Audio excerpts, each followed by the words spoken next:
Well, you'll just have to wait a minute. What time is it? Is it 3? 5-2. We'll get started. Yeah. Hello, everyone. Thanks for coming. I'm Joe Rybandt with Dynamite Entertainment, and you are? I'm Garth Ennis. There you go. Boys.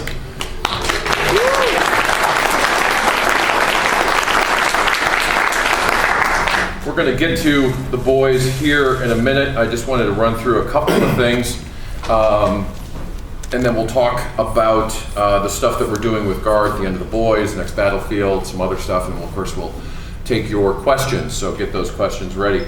A few things that just hit the stands. These are cover here and interiors from the Thunderbolt series, which is written by Alex Ross and Steve Darnell with interior art by Jonathan Lau. You can find this at your local comic shop currently. Damsels is also brand new from us, written by Leah Moore and John Repion. Beautiful cover there by J. Scott Campbell. You can find this in your local comic shops. Anyone here picked up Damsels or Thunderbolt? Oh. Well, later. How about Pathfinder? Any gamers in the crowd? Everyone's probably here to see Garth, right? So I'm just boring everyone? Okay. Pathfinder is brand new. I think I saw a couple hands go up. Written by Jim Zub. And you can find this in stores. And if you're familiar with the game at all, each issue's got a ton of back matter relating to the Pathfinder series, as well as a playable map. And for people that play games, they know what that means. I'm very sketchy on the subject. This is some upcoming stuff. We actually are sending this to press. It'll be out either the first or second week of October. This is the return of Evil Ernie from Dynamite Entertainment, written by Jesse Snyder, interior art by Jason Craig. And we're going to be doing more with the Chaos characters. We've got some plans, but Evil Ernie kicks things off. If you've never read Evil Ernie, you don't know anything about it, this is ground zero, year one, so good starting point here. Look for that in October. Of course, how many people are in The Shadow? Yay! And part of the cosplay. Yes, very nice. Garth wrote our opening arc here, the first 6 issues. That trade paperback will be out. Let's see, I think we just sent number 5 to press. Number 6 is finishing up, and that trade paperback will be out before the end of the year. And then Victor Gischler is going to be doing an arc starting with issue number 7. We're very excited about that. Victor's a great writer. Garth's a hard act to follow, but Victor's going to do some cool stuff as well. And as part of our pulp revival at Dynamite, our unintended pulp revival, but we're doing a bunch of the pulp characters, we have a series coming out, I think we're looking at November here, it's already been in previews, for Masks, which will be written by Chris Roberson. And the big news on this one is the first issue is fully painted, the interior is fully painted by Alex Ross. And there you can see some of Alex's pages from Masks. And this is the first interior work that Alex has done for any publisher in, I think he did a Superman thing, but he just penciled that. So this is his first fully painted interior in a really long time. And kind of transitioning into the stuff that we do with Garth. Garth created Jennifer Blood and wrote the first six issues. Very talented writer that Garth recommended to us named Al Ewing. Picked the series up and has been writing the series, also wrote the Ninjets spin-off. This is a series called First Blood, which takes place a little bit before the ongoing series. And much like Al Ewing came to us from Garth, Al recommended a writer by the name of Mike Carroll to us for this series, and he's writing that. And here's some of the, there's the first Jennifer Blood trade, second Jennifer Blood trade, which is where Al Ewing picked up, and the Ninjets trade, all of which are out in finer comic shops everywhere. And of course, the classiest books on the stands. Coming to an end, we're sorry to see it go. It's been, for those that don't know, although you probably, how many people read The Boys? Yay! Boys was originally published by, the first 6 issues were published by Wildstorm, and then things happened. We were very fortunate to be, that Garth and Derek chose to bring the book to us, I guess about 5 years ago? 5 or 6. Yeah. I think we started with you in summer of '07. Okay, we started with issue 7, and of course the first trade. Things have been great ever since. We convinced Garth to run the series a little longer than he had originally intended. We are ending the series with number 72. And I think 70 is out this week. 70 is in stores this week. We just wrapped 71. And that is going to be going to press, and then 72 is where it all ends, and we're looking at 72 being out in November, so the series is all done then. Of course, if for anyone that has not checked out the boys, the trade paperbacks will be available in perpetuity from us. So, and something we're all very proud of, I know something that's near and dear to Garth's heart, is we're doing another Battlefield series. Has anyone here read the Battlefields books? All right. We've done 2 series so far. This will be the 3rd, and it will be comprised of 2 different stories. Maybe you can talk a little bit about what we're doing next. The first one is features the Tankies again. It's called The Green Fields Beyond, and it's set in the Korean War. If anyone knows anything about the history of that conflict, it's the Battle of the Injin River. In April of 1951, when a relatively small British unit found itself cut off by 10 or 20,000 Chinese soldiers and had to fight a kind of grim last stand. The second story features the Night Witches. That story is called The Fall and Rise of Anna Karkova. And it takes Anna from the end of the Second World War to, again, the Korean War, to the 3rd issue takes her up to the Siberian gulags in 1964. So obviously things aren't going to go so well for her. And that will be the end of both stories, the Tankies and the Night Witches. And I think for now it will also be the end of Battlefields. And you also have some war work with Avatar? That's right. I'm starting a new war series with Avatar, which will be very much in the Battlefields format. 3-issue stories. We're going to do 12 issues to begin with and see how it goes. Yeah, pretty much between ourselves and Avatar and your current Marvel work, that's where people find you, right? That's pretty much it. I mean, once Fury's finished, I think I'll be pretty much exclusively Dynamite and Avatar. Right now, I feel like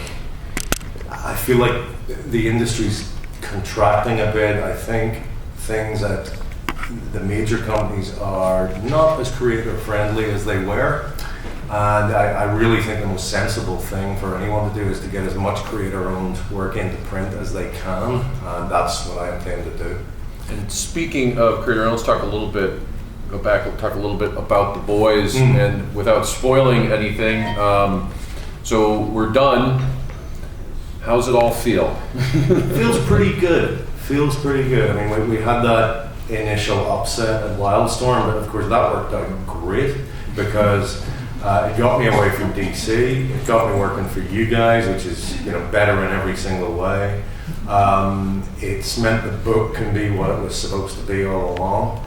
So the 2 issues left. 71 is really the climax of the story. 3 guesses who dies. 3 guesses who dies. It kind of finishes what, as you said last night when we were talking about it in the bar. You said it's really the meat of the story, and that is the actual conclusion. 72 is more of an epilogue, really. Yeah. But then that will be it. We were talking about Battlefields, and of course, I don't know if you talked about your artistic collaborators there, and it's kind of a transition here from talking about the boys, because of course Russ Braun picked up the book when we had some scheduling issues. Has done a fantastic job. Yeah. And we'll be drawing the second Battlefield series we're doing, again, picking up Night Witches. So well, that's right. Yeah, I mean, in both cases, the original artists will finish the stories. Russ will do Night Witches. Carlos Esquerra will do Tankies. Both a pleasure to work with. Both the kinds of guys I like to go back to again and again. Really terrific stuff. Let's take some questions from you guys.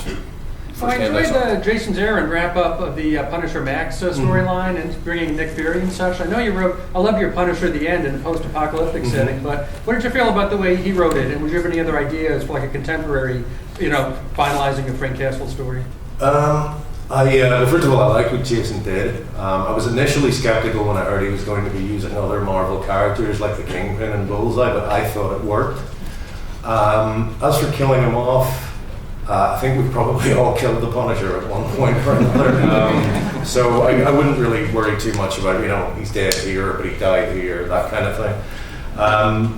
And as for more Punisher, I'm bound to go back to the character eventually. In fact, you'll see him guest star in issues 7 through 9 of the Fury series, not as the Punisher, but as Frank Castle, Marine sniper in Vietnam. But I'm bound to go back and write the Punisher again in his own book at some point. Not sure when, not sure under what circumstances, but it will happen. You want to talk a little bit about your Fury series? Because you're kind of in the middle of that currently, right? Yeah, there's one more issue to go of the Cuba storyline. That's the torture issue. They were big on torture, the Cubans. They liked a bit of the old torture. Then it's 3 issues set in Vietnam in 1970. Then it's 3 issues set in Nicaragua in '84 when you'll see Barracuda up to his tricks. And then the last issue, issue 13, is the incredibly depressing conclusion. Wrist-slashingly depressing, is how the editor Nick Lowe put it. So get ready for that. And of course the whole thing's drawn by the incredibly talented Goran Parlov, another guy I'd happily work with forever. And if anyone has any non-Garth questions, please feel free to ask as well. But let's take some more questions. This is just something I've followed you for years and years, and I just wanted to say this. You're really well known for your extreme creative decisions, and you're excellent at it. But you're less known for what an incredible humanist writer you are, and your World War II books really show this. I've always wanted to tell you that. I think you're one of a handful of humanist writers in comics, and a medium known for escapism. And I really, really appreciate that. And that's all I want to say. Oh, well, wow. Thank you. Very, very nice of you to say. The World War II stuff is probably my favorite. If it could somehow be fixed that I could just write that stuff forever and make a living off it, I probably would. Those books definitely contain what I feel is my best. Things like Dear Billy, Nightingale, and so on. Hopefully the new series from Avatar will reflect that too. But thanks, I'm glad you're enjoying it. Yeah, I think that's one of the things that people have also missed. If you haven't read The Boys, one of the things people miss about The Boys, aside from all the incredible violence and terrible things being done to people, there's a very human story there as well. Violence does tend to distract people, there's no doubt about that. I was talking to a chap earlier when I was signing. He asked me about my approach to showing violence, and I've always thought that it's wrong to sanitize or shy away from showing the proper consequences of violence. Most comics are actually incredibly violent, it's just they don't show you what happens. Example I used was, if you imagine a guy, imagine for a second Batman actually was a real person. You'd have this guy, 6'6", 220 pounds. Imagine if a guy like that kicked you in the head. He'd break your neck. But they'd never show you that. They can't possibly show that. So what you get really is something a couple of steps up, but not as much fun as Tom and Jerry. Right. And I don't like that. I'd rather show what happens. I'd rather be honest about the consequences. Let's go over to this side of the room. Go ahead. Actually, I have 2 questions. First of all, I'm a big fan of all of your war stories, and you do a lot of World War II. Have you ever thought about doing a story about the Civil War or something in the 19th century or things like that? Or some other battles? The classic wars. Yeah, I've thought about it. I need to learn more about the American Civil War before I can write about it with any authority. I do find it very interesting, but I need to get a better grounding in it, really. And other wars, I don't know. I find the British Peninsular Campaign kind of interesting, but again, I need to know more about it. Same as the British Empire on the Northwest Frontier. I'd like to know more about that. You will see, as I say, battlefields is actually now moving up to the Korean War in the case of the tankies, and the Korean War and beyond in the case of the Night Witches. And you will see in the new series from Avatar, there's at least one story set outside things set in the Yom Kippur War of 1973. It's called Children of Israel. And it's about the tank battle on the Golan Heights. So you'll see, occasionally you'll see some variety. Most of it will probably be set in World War II. When you're doing research, because you've also covered the Vietnam aspects with the Punisher and stuff, do you find, what's the difference in the amount of research material for World War II stuff versus, like, say, something more contemporary like Vietnam? I mean, is it... It's, in both cases, it's not so much a question of research, except for a quick bit of fact checking. It's stuff that I've been reading about all my life. I've been reading, when I was a kid, I read a British war comic, a weekly anthology called Battle. That was in fact where I first found out about the Russian women aviators, the Night Witches.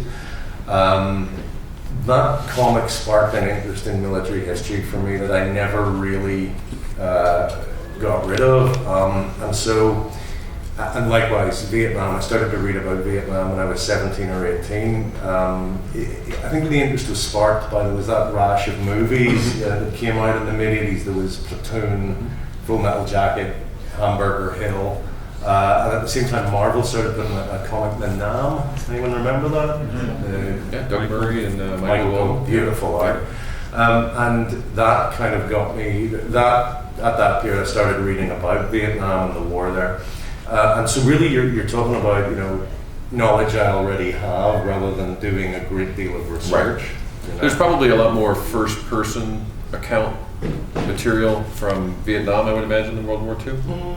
Or is that not really? No? In the last, again, this is one of these things that sort of goes in phases. But in the mid '90s, you got a lot of popular interest in World War II, right, largely because of Stephen Ambrose, who wrote D-Day and Band of Brothers, of course, and that actually saw a lot of veterans start to bring out their memoirs and so on. I mean, at that point, you're talking about men who were in their 70s. Right. But, I think at that point they kind of thought, well, this is my chance to put down what I did. We've talked Westerns a lot, I know, but what's your favorite World War II or war movie? Do you have one? I just put you on the spot, sorry. It's probably a bridge too far. Okay. Because I think it's, if you know anything about the battle for Arnhem and the Rhine bridges, it's actually, for a war movie, surprisingly accurate. They do have to cut some corners and they do have to condense some of the action. The performances are terrific. I think it was the last of the big war movies where they have one of those casts of thousands where everyone comes in and does 10 all minutes. leading men, Sean Connery, Michael Caine, and so on. And also it's a particularly interesting battle for me anyway, but also I think it's a fine anti-war movie as well as being a war movie because of the sheer folly of what happened, the disaster, the waste, this operation that should never have been mounted in the first place, leading to so much waste. Right. Bad enough when people get killed in the war, but when it's for nothing, it's beyond that. I'm also a huge fan of Kelly's Heroes and Where Eagles Dare, although they're not as serious. The war caper flicks. Guys on a mission. It's Tarantino. But, exactly. Go ahead. You talked about the Korean War project that you're working on currently, and the current Fury series covers 60s through the 80s. But in the first Fury miniseries, you had a throwaway line where you mentioned Fury was at the Chosin Reservoir. Any plans on doing that story at some point? With Fury? Yeah. No, that was really meant to be a throwaway line. That's how Fury kind of shit on himself and got himself sent to Saigon, essentially by doing the right thing and saving a lot of guys when they'd already been written off by the high command. So no, it would be, I'd probably write more about the Korean War, but and possibly even the battle around the reservoir, but not with Fury. Okay. Yeah. I'm a really big fan of your Hitman series that finally got collected entirely. Now that it's all out, anything you think would have been different besides being longer? Do you know, I'm pretty happy with Hitman. I consider it, along with Creature and the Boys, you know, the three kind of epic, what's the word, the phrase they use, long form or something, the stories that I've told, and for me it's right up there with the other two. Always a pleasure to work with John McCrae, great characters, a lot of fun, six-pack. Once we did that JLA story, that was pretty much it. There wasn't much more. I had a vague idea that I was going to send them to a mercenaries convention, and it would be like a comic convention with panels and stuff, but with mercenaries and hitmen and assassins and so on. And it was going to be, I think the convention would be opened by this old mercenary called Lucky, and he was going to sing the theme from First Blood to the convention, and everyone would be crying and everything. And Lucky, of course, would have one arm, no legs, one eye, no teeth. But that's the only thing I can think of that I never actually managed to get in there. Is there a theme from First Blood? Yes. Oh, okay. I won't attempt it, but it's a long road when you're on your own, and it hurts when they draw first blood. Yeah. That's not a good movie, actually. I mean, I know people think of Rambo as this ridiculous. No, it's a great movie. But First Blood is terrific. Yeah, it's a good book too. It's not really a Rambo movie at all. No, they got ridiculous after that, but yeah. that first one is fantastic. Questions? You had recommended in the end of some of your comic books about reading books, and you recommended Black Hawk Down. Just curious if you are doing more modern war stories or future war. I might. Well, The Pilgrim is more of a sci-fi thing, really. I did a thing, I don't know if you saw, called 303. That's from Avatar. It's still in print. Yeah. And that was, that at least the first half of it was set in the modern Afghanistan conflict. Hard time finding those. Yeah, it's in print. You should be able to get it. And there was also some stuff on Afghanistan in the Punisher series, the Max book. Yeah, you know, the answer is probably I'll get around to it, but you know, so much else to do right now. Is there a reason why you focus so much on war and conflict? Is there family members or something in your past that you chose to do this kind of storyline? It's time to get on the couch and let's get it all out. We're gonna work it out right here. I do have there were a couple of people in the family who saw some action, but that's not really the reason. I think that, like everyone else in comics, I write the stuff that I read in comics as a kid. Battle, the thing that I mentioned, which was accompanied by some. You guys didn't have these, but there were a series in the UK called the Picture Libraries, and there were these little sort of small format books, 60 pages, one story, black and white art, and they focused heavily on World War II. And so that's the stuff I read as a kid, and I think because I was then able to read a lot of military history and see just how many of these comics and how much of that material was based on fact, quite remarkable fact.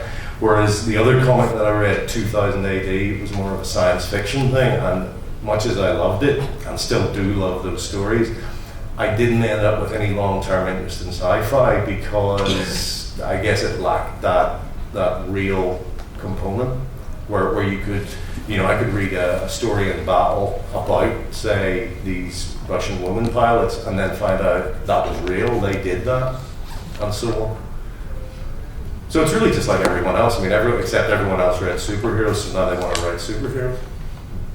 Or the war stuff that was over here was laced with weirdness, like all those DC, all those fighting, the Honda tank and all that stuff. Yeah. I've often found it a little bit harder to get into American war comics because even the the more down-to-earth stuff like Sergeant Rock, to me, it has a superhero quality to it. Like the Rock Squad in Easy Company are essentially just a bunch of superheroes in uniform.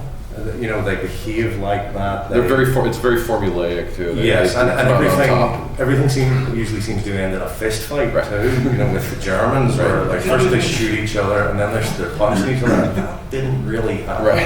As you'll have seen from the opening of Saving Private Ryan and so on, it was more done at long range. Yeah, go ahead. Just trying to follow up with that. To take what you've done with the military comics and apply it to science fiction like you did with Dan Dare.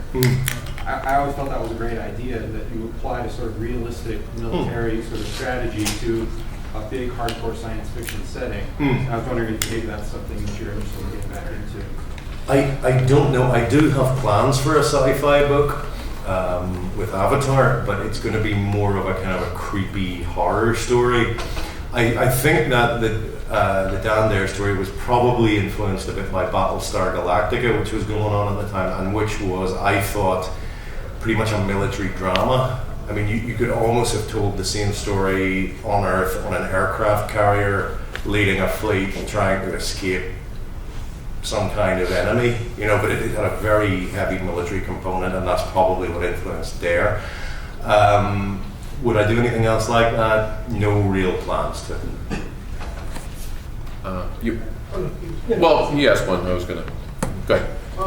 Any news or developments on the Boys movie, and is there anything about the PG-13 rating that we should be worried about?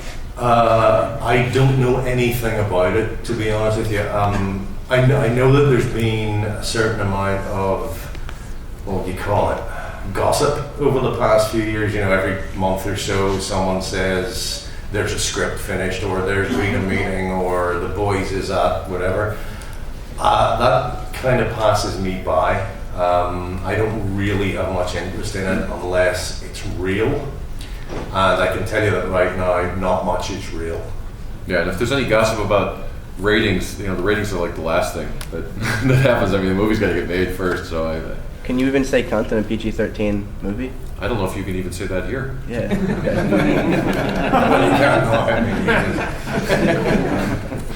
Go ahead. Yeah, this is a follow-up question on The Boys. I'm a big fan. I'm sorry to see it end. And I saw you in an interview, you said that Butcher and his wife were your two favorite characters you ever created. And I was just wondering why that is, and like what is it about those characters that make them better than Cassidy or anyone else? Well, in the case of Becky, it was because I just liked her. I just plain liked her. I was determined that when we met her, she'd be kind of as good a character as I could make her, as believable and as real, and like a good person without being angelic. Really, because usually when you have the character who's determined to avenge his dead wife, murdered family, whatever, you never really find out much about that person, about that victim. I mean, we've never really found out much about Maria Castle, for instance. So I was determined Becky wouldn't be like that there would be more to her, and that you would see why she had inspired Butcher to do what he's done. And as for Butcher himself, I shouldn't like him as much as I do, but I love the guy. I know. I sometimes think if you had that accent, you could get away with anything, absolutely anything. And he certainly seems to be trying to prove it here. No, reading the last couple of issues as everything is going on, I still found myself going, but he's still, I know he's terrible, but he's great. Well, it's the way he talks. You know, ain't you supposed to be in LA sorting out your kid? You know, it's just how weary he is, you know, how annoyed he is. It's not a big dramatic thing for him. It's just like, oh, bloody hell. Yeah, exactly. Now we've got to, you know. I'll get to everyone, so don't think I'm ignoring anyone, but I have been on this side a lot. Is there anyone that hasn't asked a question? I don't think you did. Earlier, you did a little about comics and kind of messenger here, friendly, and all that stuff. Would you mind elucidating that a little bit? Sure. I know a lot of people at the minute are talking about Before Watchmen. I've not read it. I don't intend to. It's a superhero book done quite well with nice artwork, so it's of no interest to me whatsoever. I think that what Before Watchmen is is more important than the comic book. I think it's a message. I think what it's saying is DC have realized what Marvel have known all along, which actually is you don't really have to indulge creators' rights. You don't need to encourage creator-owned comics. What you can do, and Marvel have proved this, is you can put out the same thing over and over and over again forever, and people will buy it in huge numbers. And were you to say, advance Vertigo as an example of the opposite, well, Vertigo is a commercial disaster. It's bleeding to death right now. It's had, in its 20-year history, it's had about 6 actual successes, maybe another 6 that kind of relied on the trades, half a dozen miniseries, and the rest have tanked. I mean, how many Vertigo series can you think of that lasted a year and a half? You saw it every single time. There's the ad. New book from Vertigo, exciting new monthly series, lines from other writers and artists saying how much they're looking forward to it. I know I provided some of that bullshit. You know, oh great, a new book by, I can't wait to read this. Well, I can't get me on that. But that's Vertigo. It's essentially failed. And I think that DC have kind of realized that. They've realized that Marvel have a better model, or a better model to follow. And the important starting point for that is to let people know that the balance is swinging away from writers and artists and back to the corporations. Watchmen's a useful way to do that. It's accompanied, I should tell you, in case you think I'm being paranoid, by cuts in page rates, cuts in contracts. It would be impossible for now for me and Steve Dillon to have gotten the contract at Vertigo that we did Preacher under. DC is not a particularly creative-friendly place right now, as I understand it. There's multiple rewrites going on, writers being pissed about. It's just generally a grim time. And that's why, as I say, I think the smart thing to do is to go to the smaller publishers, Dynamite, Avatar, Image, Dark Horse, whatever, and get as much of your own stuff into print as possible. But is that a realistic way to change the problem? Because like I can think. It's what I'm going to do. just to. See, I'm not talking about you know changing anything, because I've been hearing about changing comics for 20 years, and they don't. Overall, they don't look that different to me. Yeah, this isn't your manifesto, right? No, this is just me. I'm not really talking about changing things. I'm talking about survival, because what I don't want to be the 80-year-old writer or artist who coughs up a lung on his deathbed, and that inspires people to give him charity. We have no union, we have no organisation, we have no one looking out for us. We're freelancers, and that's part and parcel of what we do. But no one's looking out for us, so we have to look out for ourselves. The other person I don't want to be is the guy standing in line to do the Catwoman Huntress series that I've always been dying to do. Aged about 65 or 70 and still knocking this stuff out. I don't want to be that guy either. I mean, if I am, you'll know something's gone horribly wrong. So this is a question of survival, of just sending something in the air and deciding that it's time to take action. You and then you. You were talking about Vertigo, and you did a long run on Hellblazer. And I was wondering 2 things. One, some of the supporting characters you created, is there some sort of like deal prohibiting other people from using that? Because I haven't seen any pop up in the subsequent 15 years, except for a small cameo by Kit. Didn't I kill them all? Well, no, do you have like no, there is no Starman agreement with James Robinson? You can't use his version of Starman without his permission. Right. No, I have nothing like that. Nothing like that. I'm not really aware of anyone having written the character, because I haven't read Hellblazer in years. No, once you create characters for under a work for hire agreement, not that there even is an agreement, but once you do work for hire, they own everything. Now, if you're Neil Gaiman or James Robinson, it's possible to get some sort of deal. But basically, I created them and they own them. I'm not really worried about that. There are characters I wish I did own. Barracuda Kev.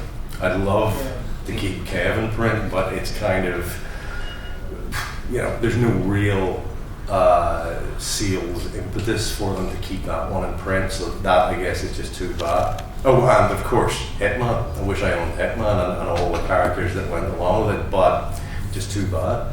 And do you have any thoughts about them taking Constantine and putting him in the New 52 universe and all that bullshit? I did take a It keeps you up at night, doesn't it? I did take a certain grim pleasure in finding a link to a Hellblazer or a Justice League Dark cover. Constantine is actually doing the old, abracadabra shit, and sending it to Jamie Delano. But no, I mean, that actually is a good example of what I'm talking about. I mean, once you create characters and give them to those companies, they are at the company's mercy, and they'll do whatever it takes to sell. And also, frankly, Vertigo has probably engendered a certain amount of bad feeling in mainstream DC. There was, deservedly so. I mean, there was a good deal of arrogance over the years in that office. You're talking about people who could put out books that failed, and they still had a bit of attitude about it. So there's probably, now that the knives are out, there's probably a certain amount of feeling. It's like, right, now you get yours. Something I think you touched on when you brought up Becky and Butcher, and was something I think about a lot when I read your work, and that's this tension that's always in it between what this guy called your humanism and this other theme that we as a species are complete shits, and I think that's that's a little harsh. Well, that's I don't think it is actually. Given some of your stuff, and I think that's the theme that's become, it's kind of become more accentuated as your work has become more explicitly bitter and political, and we were talking about the anti-corporatism of the boys, and I was just wondering how you reconcile those two themes for yourself. I guess I would say that yes, we can be appalling, but yes, we can also be great. It'll be interesting for you to read the last two issues of the boys. That might answer some of those questions for you. It's hard to write about conflict realistically and not touch on some of the grimmer aspects of human existence. I don't know if you read a book I do called Crossed, but it's about as rough as it gets for my That's what I was writing. thinking about, yeah. And essentially what Crossed is it's the notion of human evil as a virus. Everything foul that we've done to each other down the years, everything grim that certain kinds of people do when they've got a free hand, that is essentially a kind of a viral infection. That's the enemy. But at the same time, what I try to do with Crossed is show that people, when they're in human beings, when they're in disastrous situations like that, can act awfully, but they can also act brilliantly, inspiringly. That's something else I get from reading military history. You read stories of mass slaughter, of horror, of degradation, but you also read about courage, self-sacrificial courage, which, given that you're reading about people in probably the most extreme ends of human experience, you sometimes find that people behave magnificently. And that, I hope, is something I bring across as much as the horror and degradation. And one thing I really liked about Crossed was that, the survivors, the protagonists, end up doing things that are just as horrible as the Crossed, and you could argue the old man's a serial killer, because, and they hamstring the fat guy, and shoot the kids. Yeah, you could argue that those are worse because at least they have a choice, right. Whereas the Crossed are, they're pure instinct. They have no choice in what they do. I have just finished another Crossed story. Actually, I'll be popping back to the ongoing book, the Badlands. I'll be popping back to that sort of every year, do 3 or 4 issues. So I just wrote one for next year. A bit different, actually. Someone actually trying to do something about the Crossed rather than just running away all the time. But check it out. Who has not asked a question? I'm going to go with first timers. Go ahead, in the back. I was wondering, I just actually finished Pilgrim yesterday, and for the past year I've probably read nothing but your books. You have a tendency to sort of unmake God in some way, shape, or form. When you finish those stories, you kind of look back and go, that's a contradiction of what I wrote this time, or do I really feel that way? Or, you know, I don't really care where you stand religiously. I think it's funny, but I was just curious.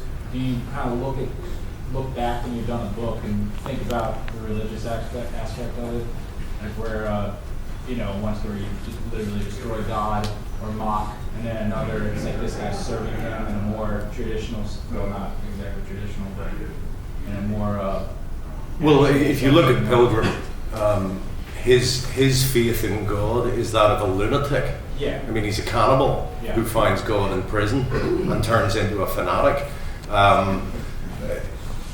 Generally, when I write, the stories I write either feature no God at all, or God is a complete bastard. I do remember talking to Mark Johnson, who I briefly worked with on adapting Preacher for HBO, and he said, you know, I don't think this is going to go.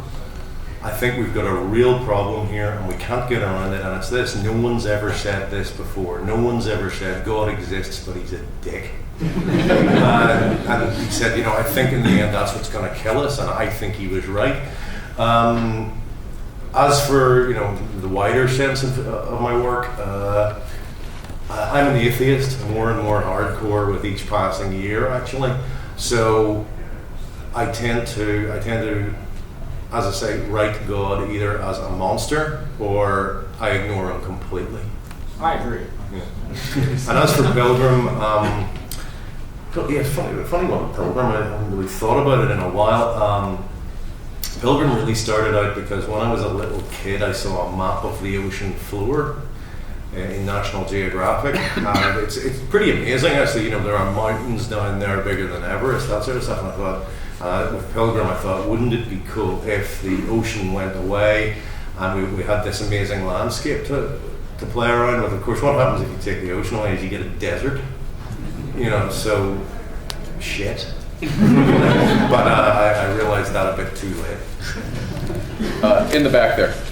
Yep. Do you ever find that you feel like you have to maybe sacrifice a bit of accuracy for the sake of either character or story? In a way, I mean, I know there's always a little bit of that, I think, with creating something, but do you ever feel like it becomes a hindrance or something that just weighs on your mind? Accuracy, did you say? It's hard to be completely 100% realistic and accurate all the time. You wouldn't get any story.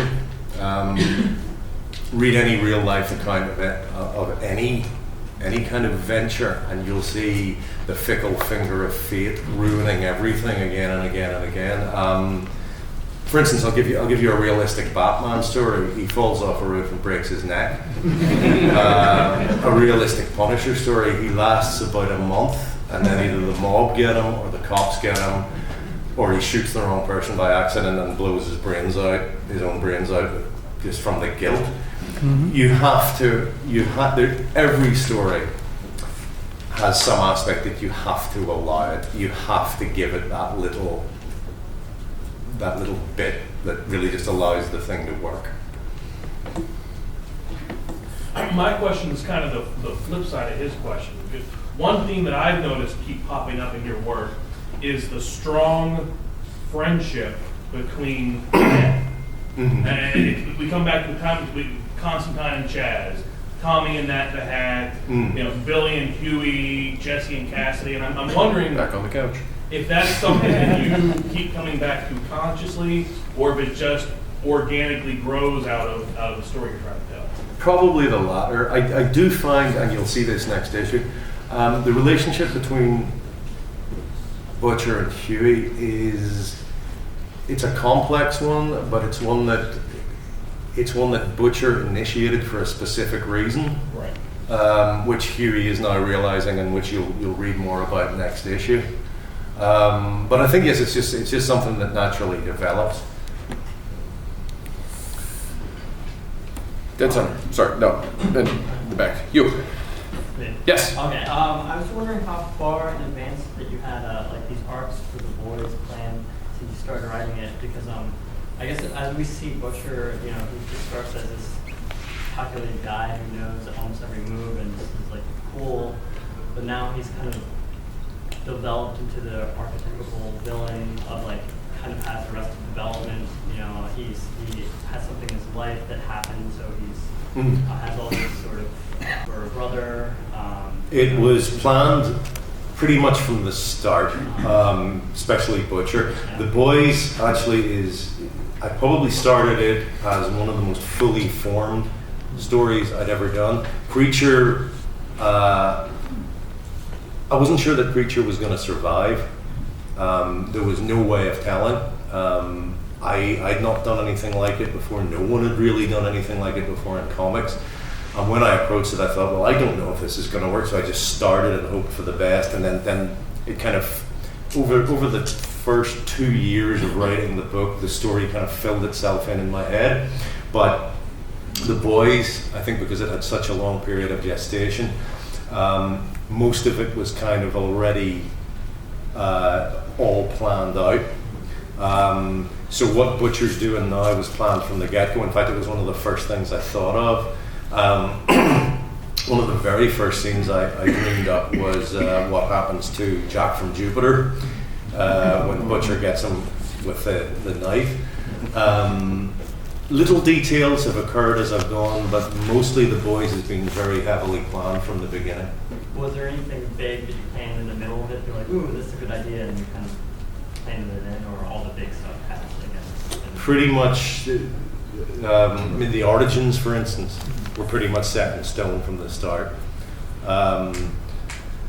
I knew there'd be an X-Men type story. I knew there'd be an Avengers type story. You know, I knew I'd go through the superheroes one at a time, but I knew also that the superheroes had to be finished up before the story itself really ended, which is why we kind of have two last story arcs. The first one, Over the Hills with the Swords of a Thousand Men, that finishes the superheroes, but the book then has 7 more issues to go, and you see what's really been going on the whole time. Yeah. Okay. There's another character aspect that I find prevalent in your work is that you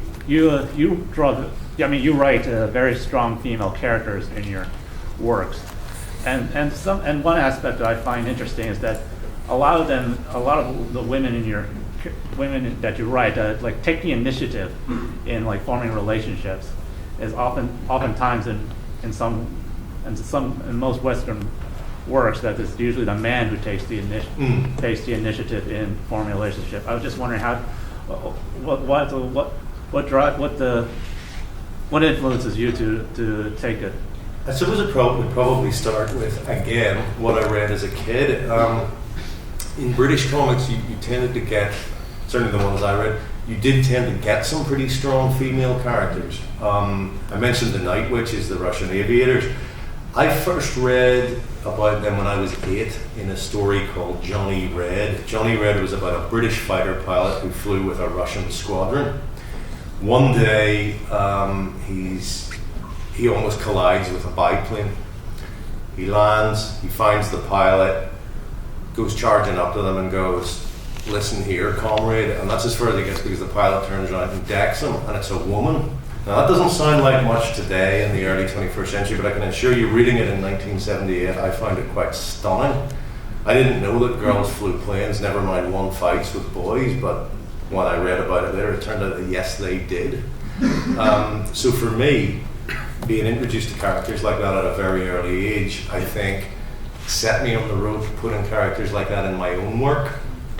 And I've never really, throughout my life, I've never really read or experienced anything that would change my mind about that. And how do you balance out between when a woman starts to take initiative, she wants to formulate a relationship with a man? How do you balance that so she does not be depicted as, like, for lack of a better term, slutty, or do you You just don't write her like that. There's nothing you really. I find anyway. There's nothing you really, when you're writing characters, to differentiate there. I mean, but each gender has its own particular aspects, of course. But human behavior is, well, you experience it every day. You draw on your own experiences and you draw on things that happen around you. But in terms of how you avoid a character seeming any particular way, you just don't write it like that. We probably got time for at least 2 or 3 more questions. So anyone that has not asked a question yet, in the back there. Yep. Do you ever think about doing any screenplays for movies or something like that? Because I think the story would be perfect with Tarantino, stuff like that. I think about it. I think some of your stuff would just be great. Yeah, I think about it. I've written a crossed screenplay, and that may still come to fruition. You did a movie last year, right? That's right. Yeah, it's something that interests me, and I probably will. But at the moment, I'm going to be spending the next 6 months, as I say, just writing as many new series as possible. You're going to see, as well as the ones we've talked about. There's going to be another book for Dynamite. There's going to be 2 or 3 for Avatar. That will just continue. So that's what I'm focusing on right now. No more Stitch movies? No plans. Yep. What are you reading right now, and who are your favorite writers? Who, me? Okay. I knew that. You mean in comics or just generally? In general. Yeah. Let's see. I'm reading a lot of Christopher Hitchens right now, a British political writer who sadly died a year or so ago. Find his writing quite brilliant. I'm still reading a lot of military history. I just read a terrific Vietnam novel, actually by a guy called Karl Marlantes. It's called Matterhorn. This guy was a Marine lieutenant in Vietnam, and now he's kind of turned his experiences into this incredible novel. Definitely recommend that. Is it fiction? Yes. Oh, okay.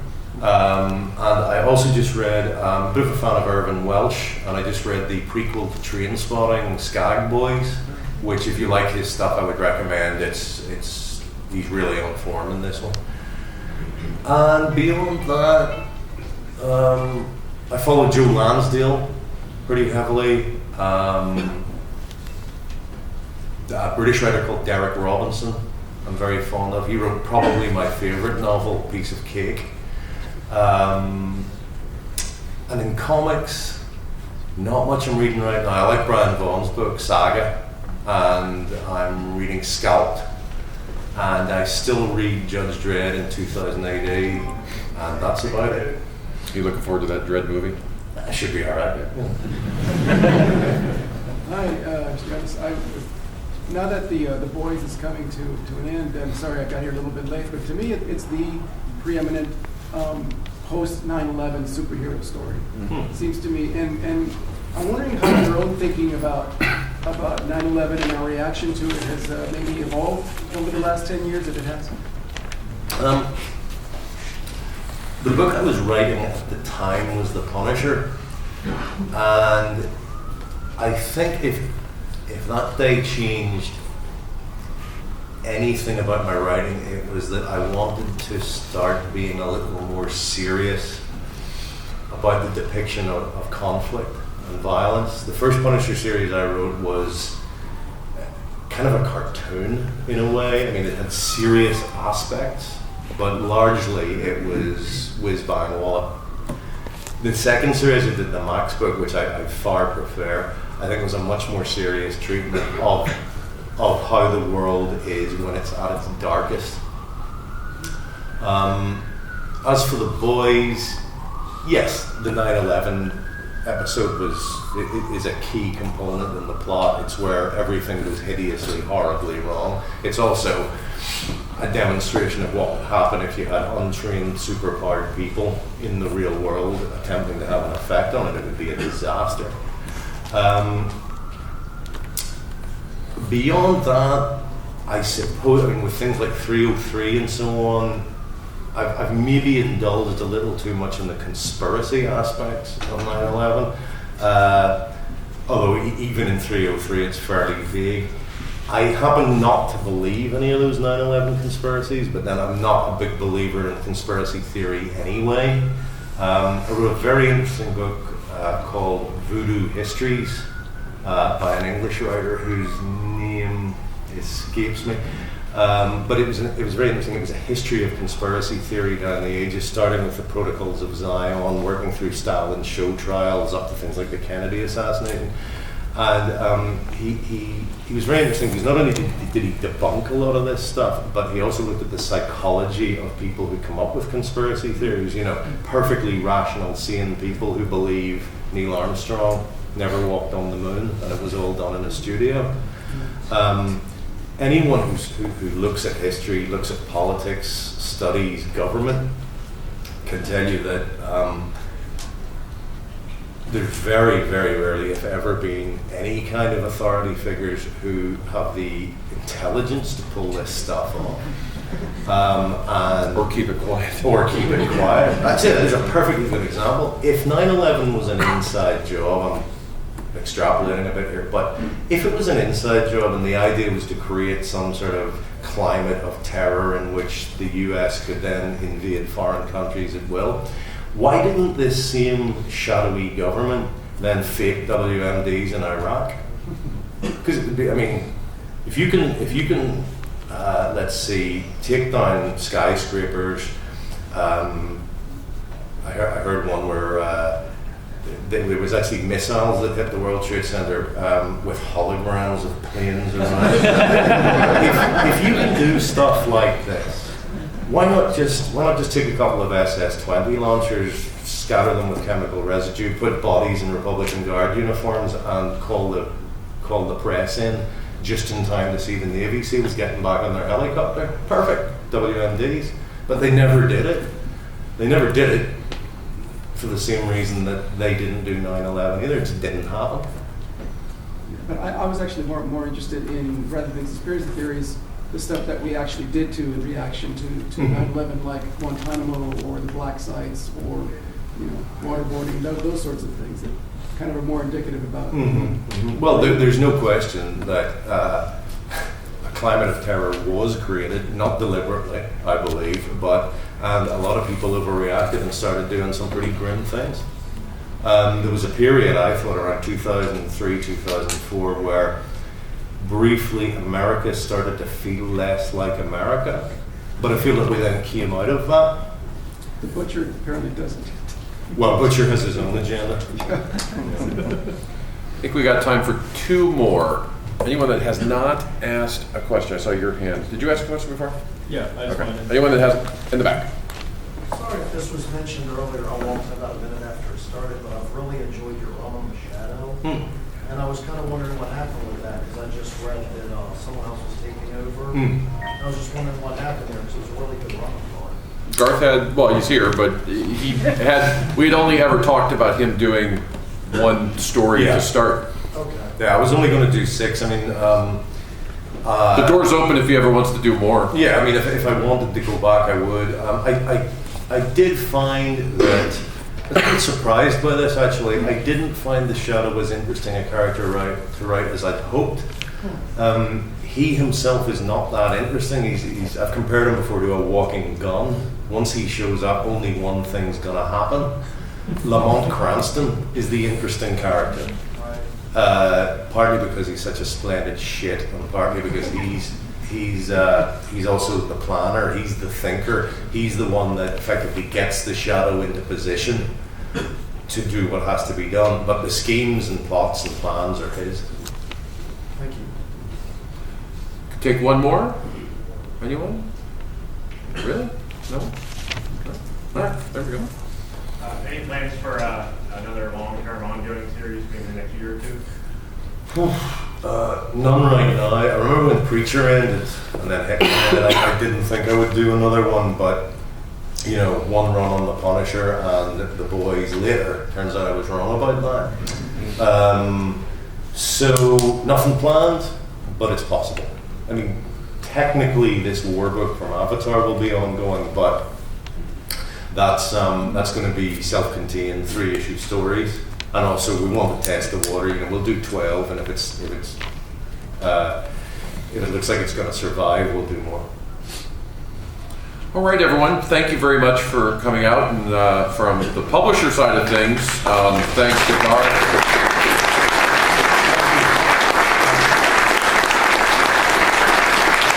Thank you for everyone for supporting The Boys and all of our other titles. And if you have not checked out any of the Battlefield series, the previous stuff we've done, look for the new Tankies in December. So again, if you like the way he writes other stuff and you haven't checked out Battlefields, you definitely should. So, thank you. Thank you. All right.